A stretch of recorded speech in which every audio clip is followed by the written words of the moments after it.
My name is Deborah Wallendahl, and as a Diversity Equal Opportunity Coordinator, I spend a lot of my time working with people about talking about the value of diversity and also helping organizations focus on becoming culturally competent systems. This session today is designed to focus on your role as a caregiver and the importance of developing cultural competence skills. First of all, I'd like to explain the meaning of cultural competence, but before I do that, let's talk a little bit about why this is so important for us to discuss, especially in healthcare. First of all, changing demographics. We know that the world around us is going to be very different. In fact, they say by the year 2020, almost 35% of our total population will be comprised of people of different racial and cultural and ethnic groups. We also know that our senior population is going to be increasing by leaps and bounds. Your clients and patients, as well as the people you work with on a daily basis, will come from diverse backgrounds and experiences. The second reason we talk about this today is the quality of care. In order to provide the optimum or best care for your patients or clients, you will need to practice cultural competency. And again, we'll explain that a little bit in the future. Third, sensitivity. In the simplest form, being culturally competent and valuing diversity will help you be more sensitive to the needs of those you are caring for. So what do we mean by cultural competency? Cultural competency is the knowledge, the attitudes, behaviors, skills, policies, and protocols, which means the way we do things, that allow an individual or system to work effectively across cultures in the best possible manner. It allows a caregiver to respond with respect and empathy in a way that values the individual in their care. It means that one has the knowledge and skills to work effectively across cultures. What are some of the key characteristics of someone who is culturally competent? A culturally competent person is someone who is aware of his or her own culture and values and respects differences. So you have a pretty clear understanding of who you are, where you come from, what things are important to you, and your own values. Secondly, this culturally competent person is aware of their own biases and prejudices and understands how they affect their interactions with others. It will be important to understand, as we'll discuss later, that we all have biases and prejudices. Third, a culturally competent individual has culture-specific knowledge. In other words, terms that are specific to a culture. So if we're dealing with the Hispanic culture, we might understand the difference between using the term Chicano or Latina or Hispanic and what that exactly means.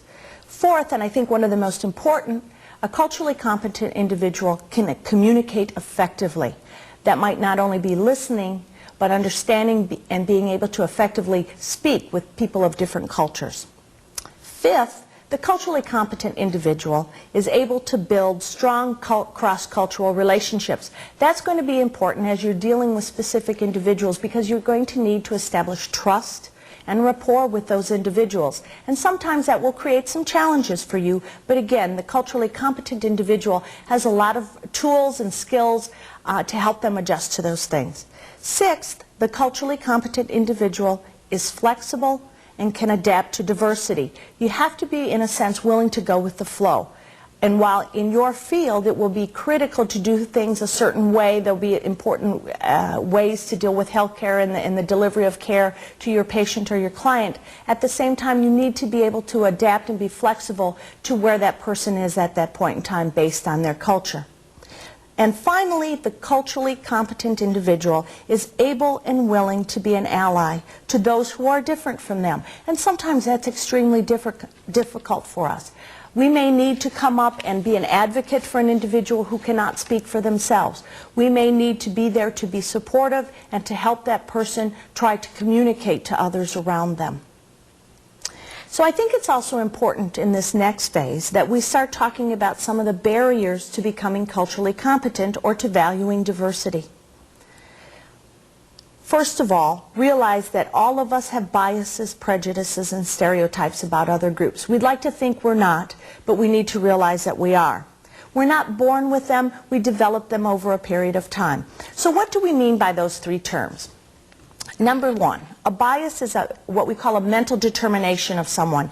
It's a preference. It's saying, I'm biased towards African American people. I have certain beliefs about them, those kinds of things. That would be a bias.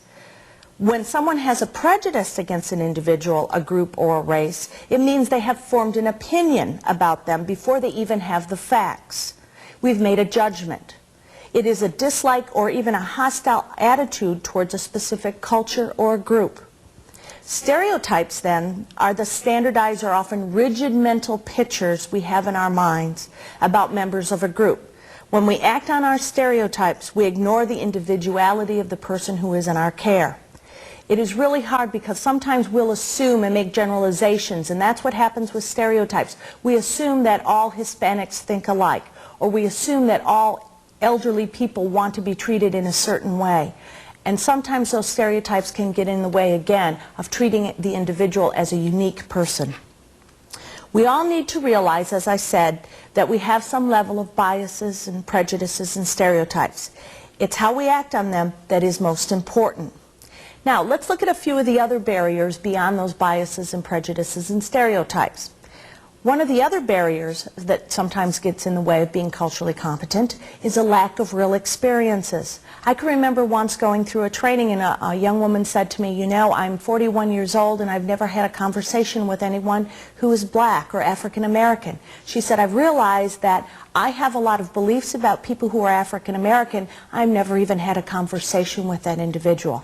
That's why it's really important to realize what lack of real experiences we have and how we can create real experiences for ourselves to reduce that barrier. Another thing that gets in the way is simply fear. Fear of differences, fear of the unknown, fear of people who are different from us, or fear of what we've heard about these people based on what others have told us.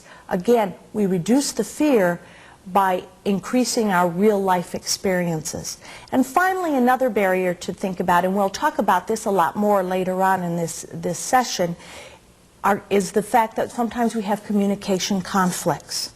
Sometimes we are now not able to effectively communicate across different cultures. Our own way of dealing with things non-verbally or verbally sometimes gets in the way of delivering a message. So we'll talk about those barriers a little bit more.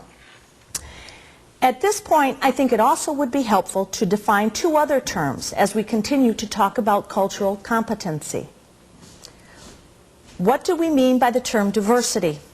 Diversity in its simplest term means differences. We'll go through some more specific examples of diversity in a moment.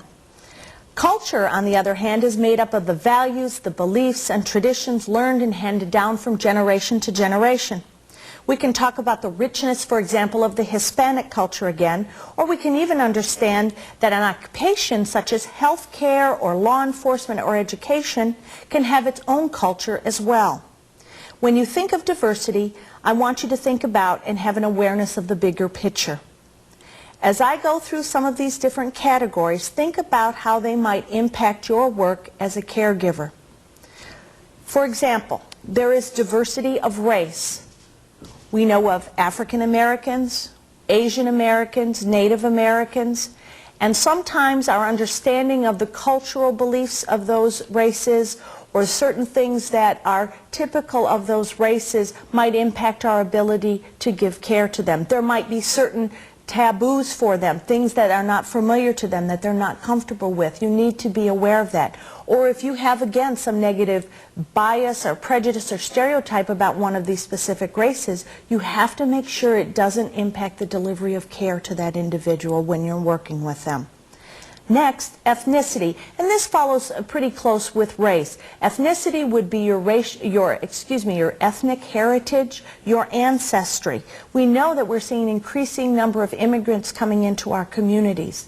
And again, don't let things like accents get in the way of you thinking that maybe someone who has an accent that maybe you can't understand, you don't want to spend as much time with. Or sometimes people think if a person speaks with an accent, they are less intelligent than me. So again, and sometimes even people see someone or hear someone speak with a British accent, they may think that person is more cultural, more advanced, more educated. So be cautious of generalizing too much, again, based on ethnicity.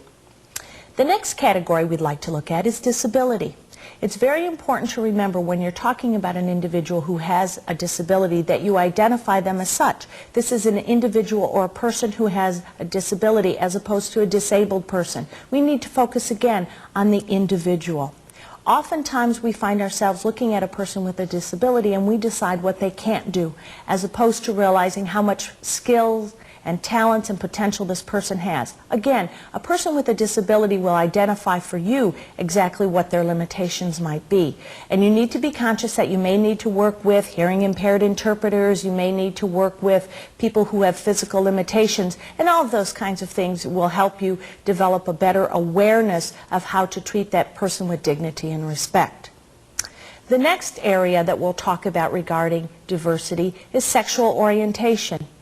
And this category especially sometimes has some very strong moral value or religious concerns regarding it.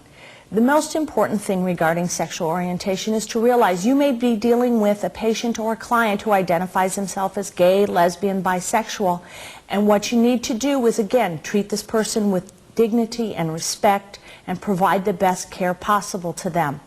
And forget any of the biases or stereotypes or prejudices you might have. Again, it's the quality of care and the sensitivity for the patient. Next, age. As I mentioned before, we have an increasing senior population. Those numbers because, again, the quality of health care, people are living longer, and again, we need to be conscious of a generational issue. People who are older and who have had different experiences than us sometimes have different needs. They have different expectations of how they should be treated. And I think especially with our senior population, the most important thing is to remember patience.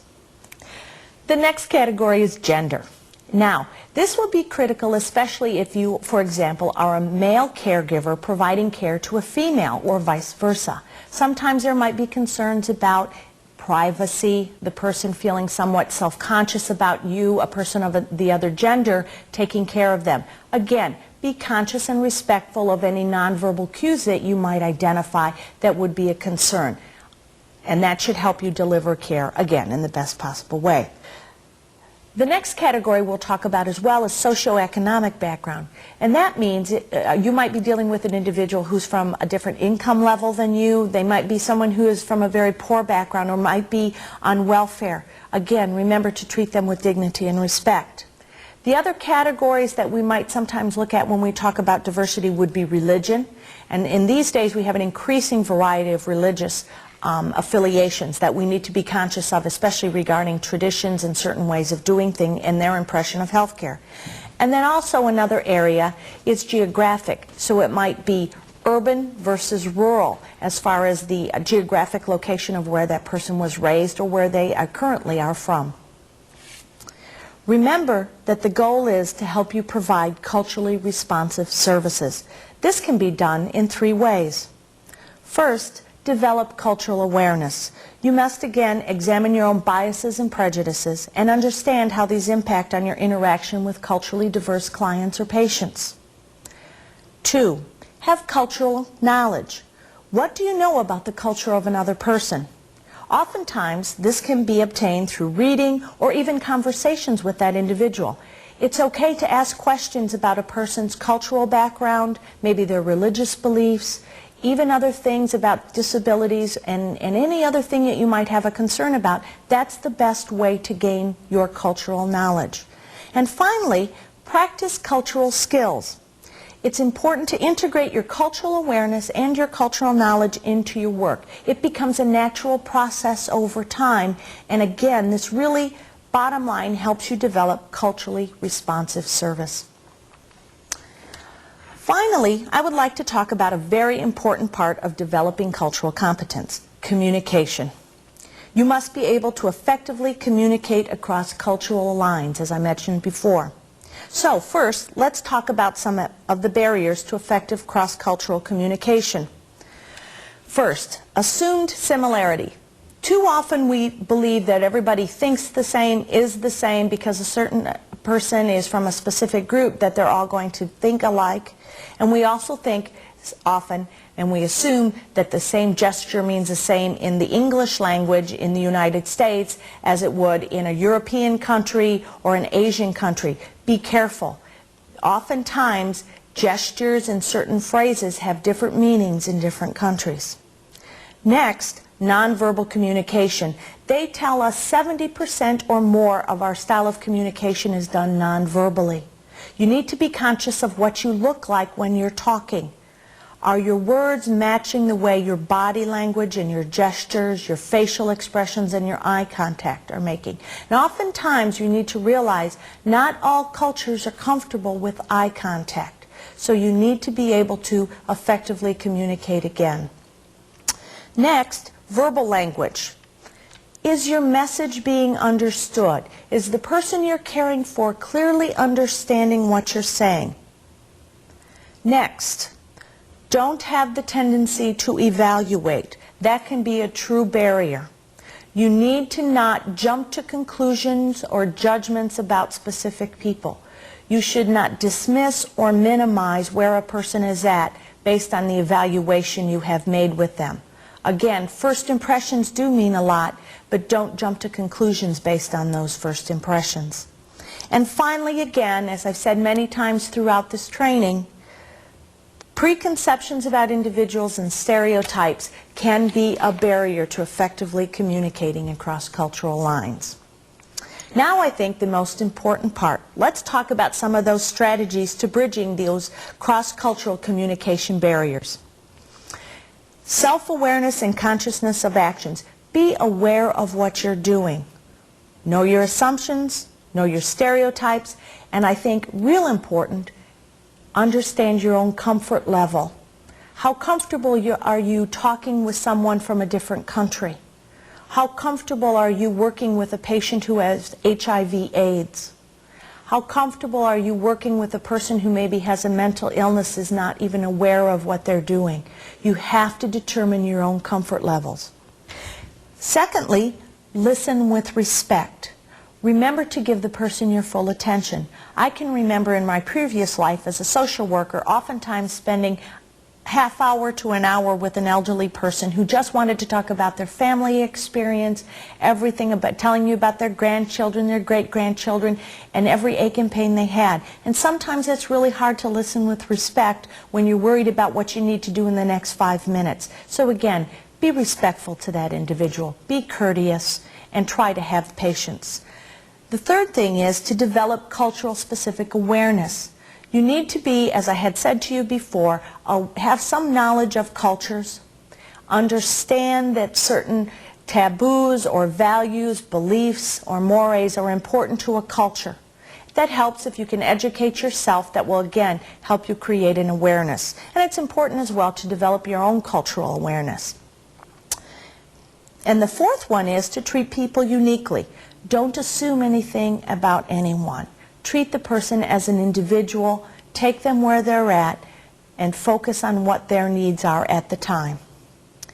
Next, seek out information. As I mentioned before, it's okay to ask questions. Sometimes you may have to go through a series of routine questions that you need to ask, and sometimes you may need to explain to the individual that this is part of what you need to do in order to give them the best care possible. That's okay to seek out that information. Next, tolerate ambiguity, or what I'll call uncertainty. Things may not be as clear-cut as you'd like them. You just need, again, to be patient and flexible. Next, establish trust and show concern and empathy. And I've kind of highlighted this before, but again, establish a rapport, establish trust with your patients or those clients you're working with. Over a period of time, that will especially help you to develop the best care. They will feel more comfortable with you, they will share more of their experiences, and again, bottom line, help you deliver the best care possible to them. Show sensitivity to privacy and embarrassment. Sometimes, especially for working with people from different cultures, they are going to be very private. They are, again, going into a gender issue, not going to be comfortable with maybe a male caregiver working with them. Be patient again. You may need to bring in, if you're the male caregiver, bring in a female caregiver to kind of facilitate the work with you. Okay? Next, have a sense of humor and patience.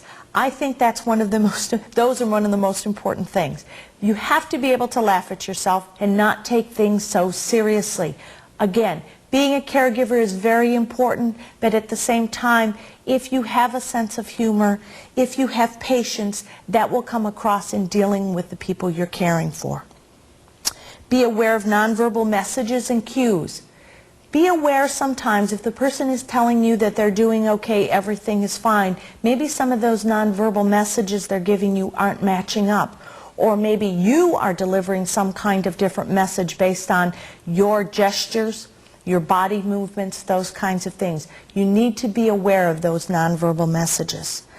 Next, listen for the hidden meanings in conversations, and this kind of goes back to what I was just saying. You may need to ask for clarification on some things because something may not be matching maybe when you're talking with the individual, what they're saying, how they're acting, or some of the other things that are going on in the context of the situation may not match, and there may be some underlying hidden messages here that you need to be aware of. So again, it's okay to ask for clarification of what's being said or what's happening.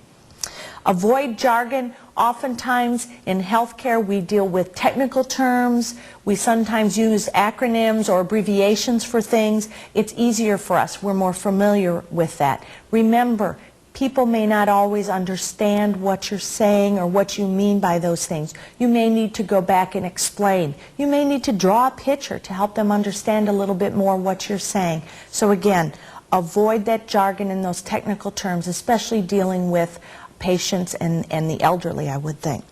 Finally, put yourself in the other person's shoes. I think it's always valuable to say, what would I want to have done to me? How would I want to be treated if I were in that person's shoes? If you were the person lying in that bed, how would you want to be treated? What would you want to have done? What kinds of things would you want to have said? And again, how would you want them said to you? Bottom line, think in a way of customer service. You need to put yourself in that other person's shoes. So those are some of the strategies I think that will help you really develop some great cultural competency skills and to be able to effectively communicate across cultural lines. So in summary, I just need to say, one cannot become culturally competent after just one training session like we've had today. It takes hard work and must be integrated into your personal and your professional life. It's a process. It's a way of life. Thank you for your attention and good luck.